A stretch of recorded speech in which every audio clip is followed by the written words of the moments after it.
Hello, and welcome to the My Messy Church podcast. Each week, we'll be going through your questions from the weekend services and doing our best to present answers from a biblical perspective. If you haven't yet listened to the weekend sermon, I want to encourage you to head over to curtislake.org/media for context of what we will be discussing today. We love getting your questions and cannot wait to grow together. So, without further ado, let's dive into My Messy Church. Welcome back to the My Messy Church podcast. This past week, we started a conversation on 1 Corinthians 13, talking about the priority of love. So we got some questions that have rolled in that we're going to try to answer today. First question is, does loving God require a reverent fear as well? So I talked about the various spaces in which we exercise love, and we couldn't really not say or point out the reality that one of the domains of our love is expressed toward God. And so this person is asking, does loving God require a reverent fear as well?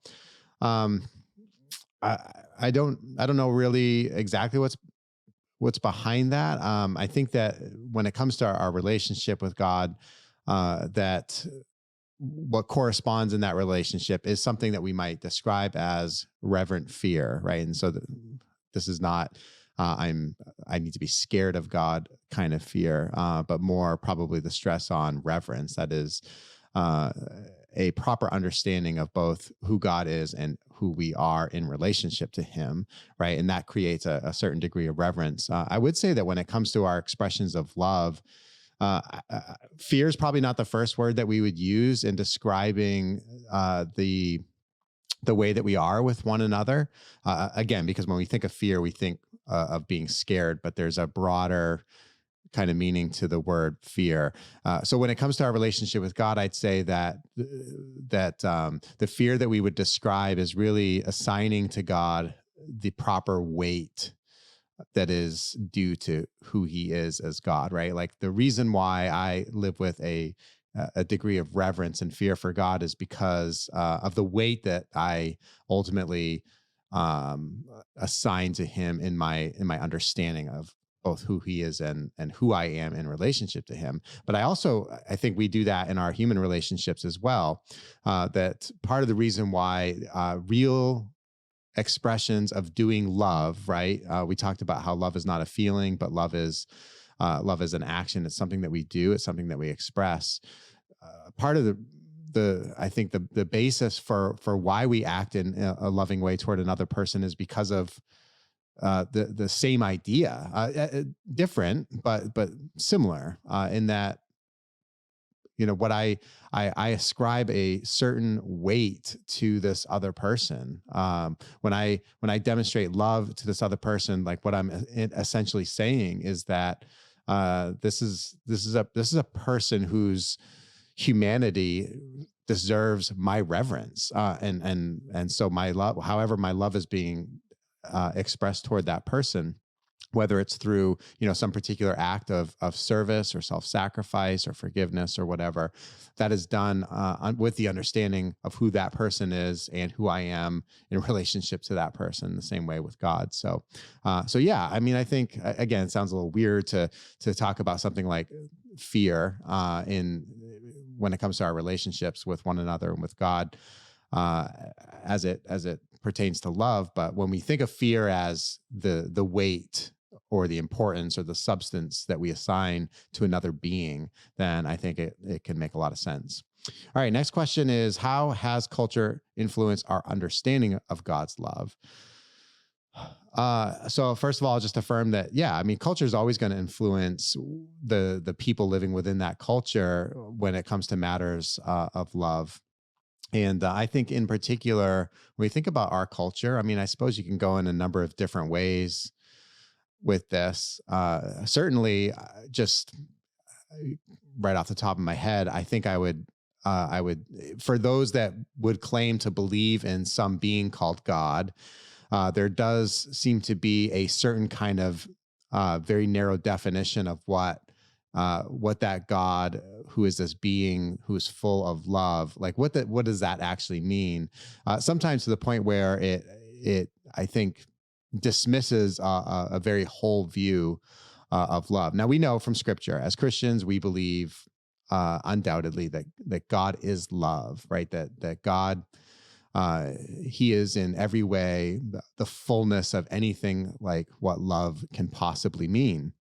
And the way that the kind of love that God expresses toward us as human beings is what we would describe as unconditional love, right? Some of you are familiar with the various Greek words that all get translated love. And in our English language, we have the word love, and we use it in a lot of different ways. I could say, I love my wife, I love my kids, and I love pizza. And all of those things mean something very, very different. And yeah, when it comes to the way we use the word love. So, God's love for us is this unconditional love, in that it does not require necessarily for certain contingencies to be met in order for it to exist or to even be expressed. And so, that's one way that we would certainly describe God's love. But again, the kind of, I think what this person is getting at in asking the question is that we have made this caricature of God based on a certain kind of very narrow definition of love that doesn't take into consideration the whole being of who he is. So for instance, God is love, but God is also holy, and God is just, and God is righteous, and God is a whole number of other things that are the qualities of who God is. And whatever God is, he is those things in their fullness. He is not divided up into various parts where there's a part of him that is love and then a part of him that is, let's say, just or holy, and that those two things live in conflict with one another. And God's got this like inner turmoil about how he's supposed to act in certain cases. No, I mean, he's fully love, and he is also fully just. And so in the justice of God, like the perfect justice of God requires perfect love and vice versa. And so I think it's important for us to always be searching out and seeking and discovering and enhancing our understanding of how God has revealed himself to us in the person of who he is. Because as we grow in our understanding of that, we're only going to grow in appreciation for that God. We're only going to find ourselves more moved to adoring that God and to worshiping that God, to desiring a deeper relationship, a more affectionate relationship with that God. All right. Next question is, how do we love our neighbor well when they constantly take that for granted and you feel frustrated and defeated? I have no idea. That's I mean, for anybody that has this particular experience of having somebody maybe that has an ongoing presence in their lives, that is doing these things, taking you for granted, say, or leaving you feeling frustrated and defeated with the way that you're trying to exercise Christian love toward this particular person. They're making it really, really hard to do that. So how do you do it? Well, I imagine nobody's going to like this answer, but I think probably everybody would agree with it. And that is, well, you have to keep loving them. You have to keep expressing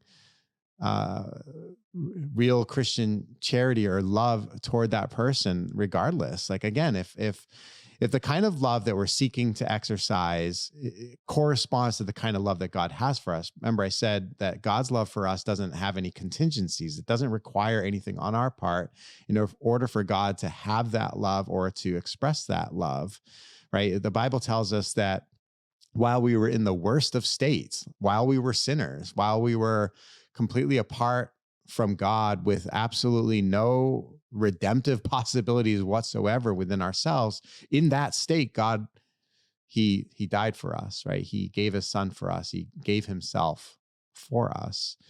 And so there was no contingency that had to be met in order for God to make this move of love. And I think we'd all agree that as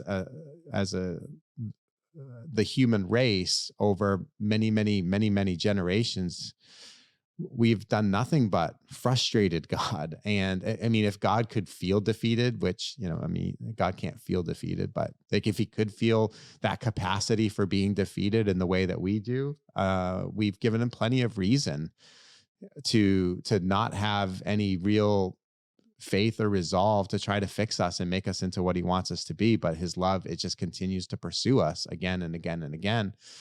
Even in, when we're going the right way for a while, and then we kind of turn around and start going the other way for no good reason. But because of the fickle nature of who we are as human beings. So yeah, we're going to come across that with other people as well. And the question really comes to, well, am I willing to absorb certain things from this other person? Am I willing to put myself in the place of, kind of being at a loss in order to continue to love my neighbor? If this sounds, a little bit too easy, and probably a person here is describing something that is a little more painful, a little more difficult. But yeah, if you had this person in your life and who's just, a grumpy old grouch, no matter what you did, but you resolved in yourself that you were never going to let that grumpiness and grouchiness get to you or to affect the way that you at least tried to interact with that person. And so you meet this person for the first time in the day, and you give them a warm greeting and maybe ask them a question, and all they come back with is right. It's just they sort of have that way about them, and make it very clear that they want very little. At least that's how they're coming across. They want very little to do with you and your happy-go-lucky ways. But then the next day you do the same thing, and you never meet their temperament with a similar temperament. You never meet their grouchiness with your own grouchiness.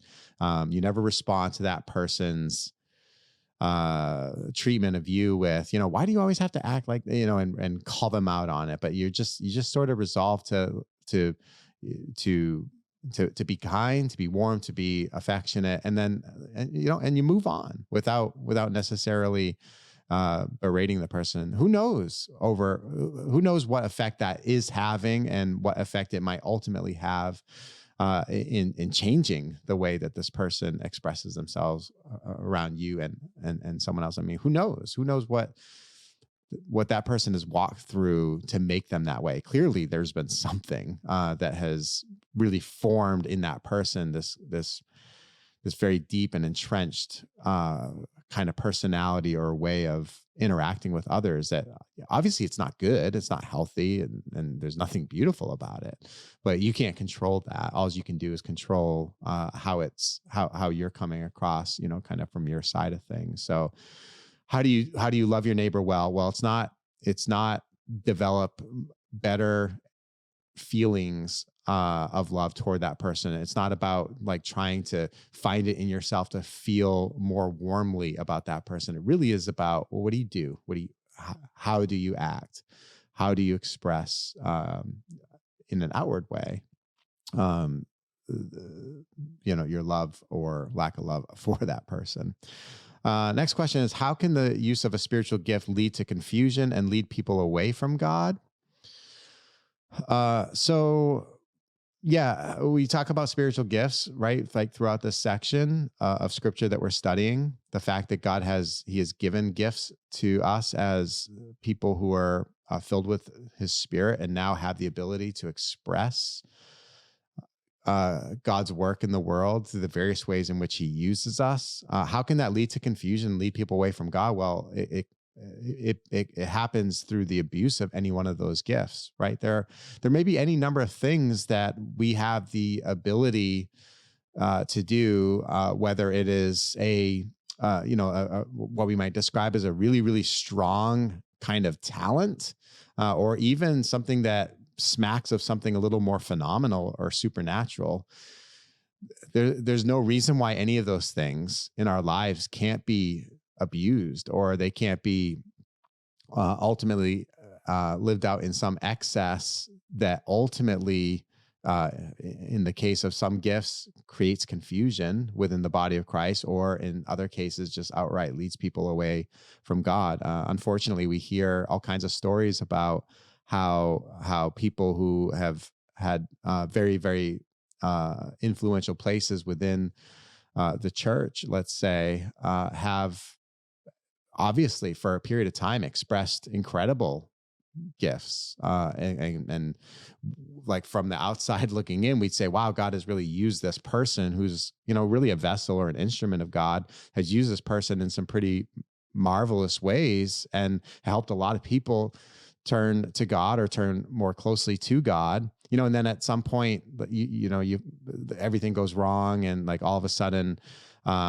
news breaks out about just there was stuff going on that was absolutely dark and evil and toxic and all that. And so while on the one hand, the world was looking at this thing that looked so good and amazing and incredibly attractive, really underneath it, there was something very, very other than that. And that leads to people like often just walking away from God or walking away from the church. Certainly, any number of things can happen. And that ultimately comes from, I think, just the misuse or the abuse of what gifts God has given to us.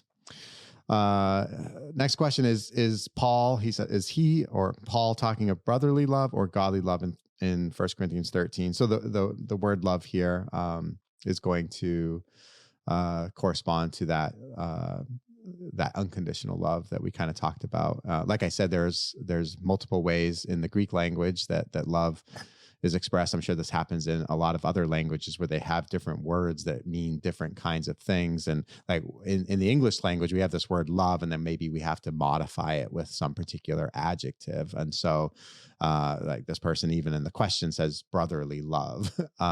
So what is this? Brotherly love is this like kinship love that we have toward one another.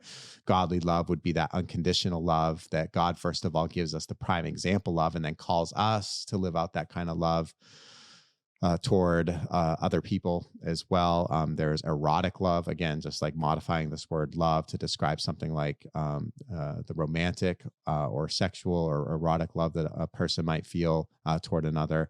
And so, yeah, I think Paul is primarily concerned with that kind of love that we would use to characterize God's love for us and our call as followers of Jesus to live out that same kind of love. Does the type of love Paul is referring to in this verse require conviction in how we live out God's love? Does the type of love Paul is referring to in this verse require conviction in how we live out God's love? I don't know if I really understand the question. So let me just, I'll just riff a little on this. So again, we talked about what the kind of love that Paul is referring to. So I think we have some clarity on that. Does it require conviction in how we live out God's love? Yeah, I suppose if the question is like, is it possible for a person to not have this, like to not possess this particular kind of conviction regarding what we understand about God's love? Is it possible for them to live out, true agape love, true unconditional love? I suppose so. I think that the when we think about the common grace that we have and that we experience as human beings, whether we're Christians or not, like there's certain aspects of our humanity that we're going to, or that we are capable of living out, whether we're Christians or not, right? I think it would be silly to suggest that, well, only Christians can be honest people, right? Only Christians can have integrity. No, I mean, people who are not Christians can be very, very honest and can have tremendous degrees of integrity in their lives. In fact, on the other hand, Christians can be dishonest and not have integrity, right? So the various qualities that we are looking to emulate when it comes to the character of God and that being expressed in us, some of that can be experienced and expressed even absent a real relationship with God, or I should say without having had this experience of regeneration and having the Holy Spirit live in our lives, or even having this belief in something like an all-loving God. I suppose a person who subscribes to an atheistic point of view could also, at the same time, to some degree, live out, in certain ways, something that looks a lot like unconditional love. A father or mother for their child, or even relationships with other people that have this very altruistic quality to it, right? I mean, there's people out there that don't believe in God, but that also at the same time do a really, really good job of serving their fellow brothers and sisters in the world. And so, yeah, I don't know if I'm getting at the heart of what the question is asking, but that's the best I can do with it. All right. So next question is Paul encouraging us to live out sacrificial love in this verse? If love is an action, shouldn't we feel convicted to serve? So Paul is, these first three verses in 1 Corinthians 13 that we looked at, I think we were kind of talking about the just first of all, the priority of love, the fact that any kind of thing that we could do, or maybe are capable of, or have the power within us to achieve, if those things they're absent of love, then they're not worth anything. They're ultimately rendered meaningless. And so, I think this week, as we kind of talk more about the way that Paul now defines love, or elaborates on love, by describing in some pretty incredible ways, like, this is what love is, like, this is what love really looks like. We're going to see the element of sacrifice that often is a part of that love. But the first thing is just, again, I think getting our minds around the fact that there's this priority of love in our lives, that we are called to live out this priority of doing love, of expressing love. Again, not necessarily being the kind of person who is just overwhelmed with feelings of love toward other people, despite how we're wired, or our personality may kind of fall in the various charts and diagrams of all the personality tests. Whether or not, like, loving others from an emotional or connectedness standpoint comes easy to us or comes hard to us, every one of us is called to love. That is, to do love, to express love, to, when we are given the opportunity to either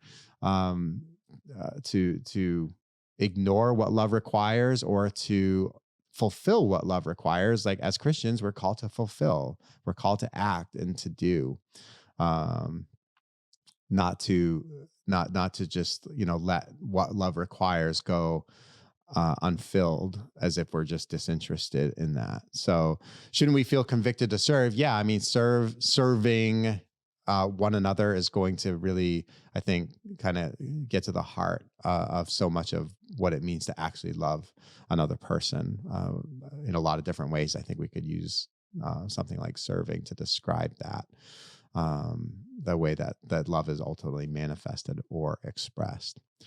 All right. And the final question is, how do we balance this kind of love with living in today's society? It feels like it could only be done working in ministry. So I'm not sure I understand the second part of or the statement that follows the question, but the question, how do we balance this kind of love with living in today's society?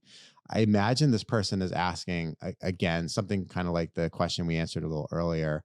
It's like, okay, well, so I resolve to try to be this kind of person who is going to live out a godlike kind of love toward others, whether those others are friends or foes, relatives or acquaintances, whoever I come across, I'm going to try to live out that love.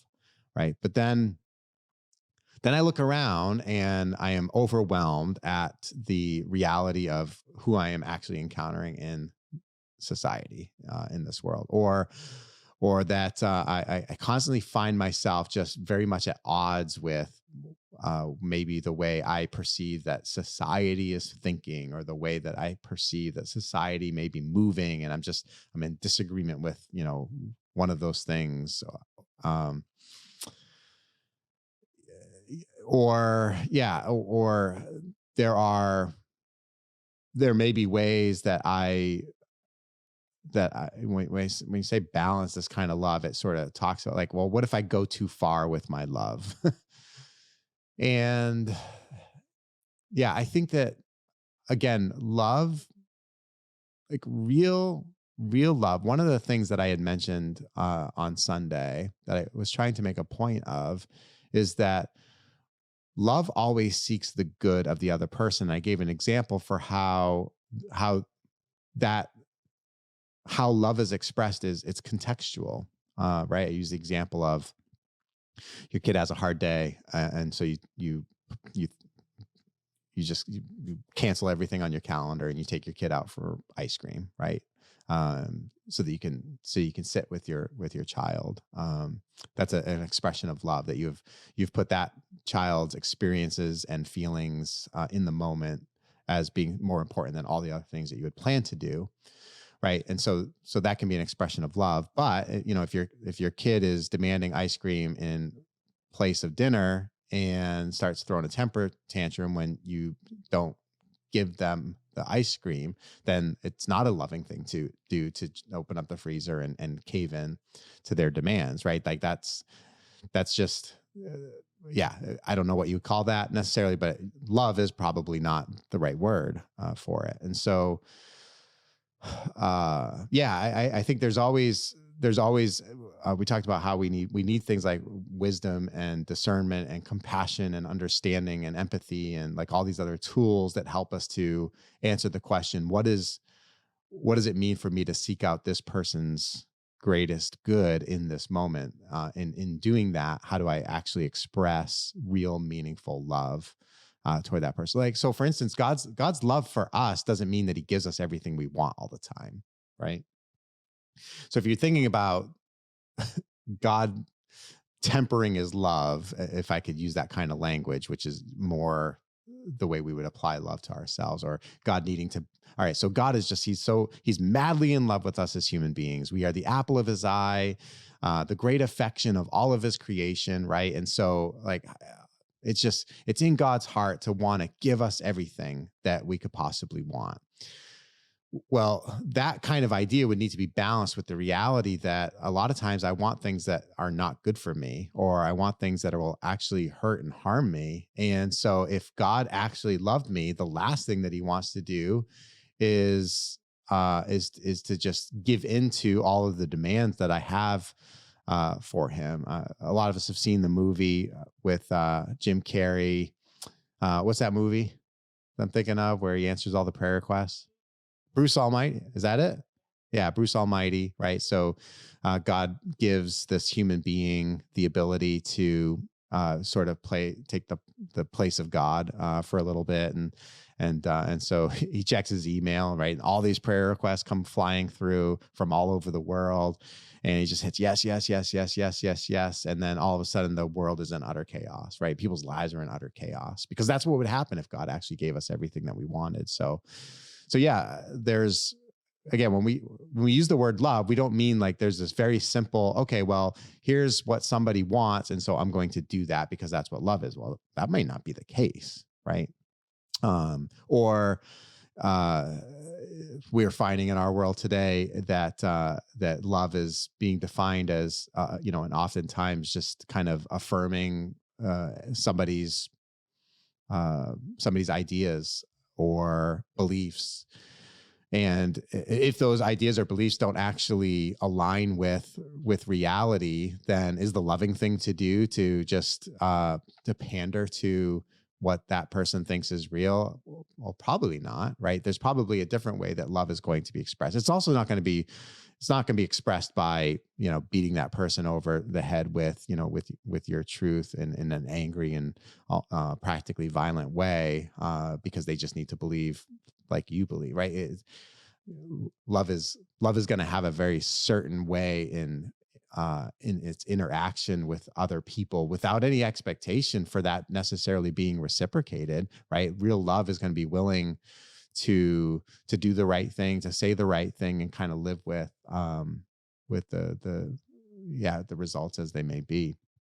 And so this person, the comment here says, it feels like it could only be done working in ministry. Again, I don't know what that means. I will say that, like, if this person is thinking about making, like, partitioning between people who quote unquote work in ministry, like I do, and everybody else who maybe doesn't, then, like, we got to get that whole mindset out of our heads. We are all ministers. We are all priests. We are all called to the ministry, and that may look different. I may have a certain career or vocation that is especially centered around leading a church body, for instance, which I am, right? Like that's kind of my job. And another person might have a job of tending to the wounds and the cuts and the brokenness and disease of a person in a hospital, right? As a nurse might. I wouldn't say one of those things is more important than the other. And I, as a Christian, may fulfill my vocation. That nurse may fulfill his or her vocation, but we are both equally ministers in how we are living out both that part of our lives as well as the rest of our lives. And so, living out this love that we have for God is not something that is done purely within the space of ministry. It's really done by all of us, hopefully in more ways everywhere we happen to find ourselves having some influence or having some interaction. So, all right. So that kind of wraps up our first talk on love. We'll be getting back into it again this coming Sunday. Hope to see you then. And yeah, until next week, this has been My Messy Church. All right. Thank you. Thank you for joining us for this week's episode of My Messy Church. If you haven't done so yet, be sure to head to your app store and download the Curtis Lake Church app for easy access to all of our content. Thank you so much for joining us, and we can't wait to be with you next week.